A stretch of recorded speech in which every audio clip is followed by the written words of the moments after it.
আমার তো 181টা এফআইআর আছে, আরও কালকে একটা দুটো তিনটে হলে আর 185 হবে, তাতে কি যায় আছে? মমতা সরকারকে উপড়ে ফেলার জন্যে 2000 এফআইআর হলে আমি এফআইআর আমার উপরে হলে আমার হয়তো গিনিজ বুকে নাম উঠবে। আমি চাই মমতার ক্ষমতা দেখতে।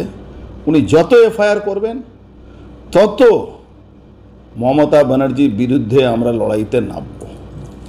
যত উনি পুলিশকে লেলিয়ে দেবেন, সেই পুলিশকেও বলছি, আপনারাই যে এফআইআর মমতার কথা করছেন, ভাবুন 2026-এ সরকার আপনারা যাচ্ছে, আপনাদের এফআইআর তো হবে না, no FIR no arrest, decision on the spot হবে।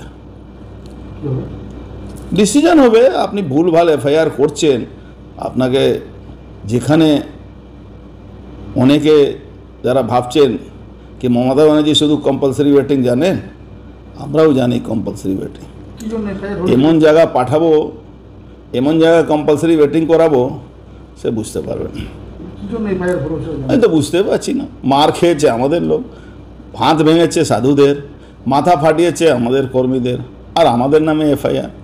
এটা মমতার পুলিশের কোনো নতুন জিনিস নেই, এফআইআর হতে হবে, ওটা নিয়ে আমাদের কিছু ব্যাপার নেই। যদি বলছে পার্টি অফিস সরকারি বিনা সরকারি এরকম শুনছি নাকি বলেছে, তো সরকারি বাউন্ডারির মধ্যে তৃণমূলের পার্টি অফিস কোথা থেকে আসে কেন? তো সরকারি বাজার, ওখানে তৃণমূলের পার্টি অফিস কোথা থেকে আসে? ও তো পুরোপুরি জেহাদিদের কি নাম বাজার, ওখানে সব জেহাদিদের বাজার করে রেখে দিয়েছে, ওসব পাকিস্তানি জেহাদিরা ওখানে আছে।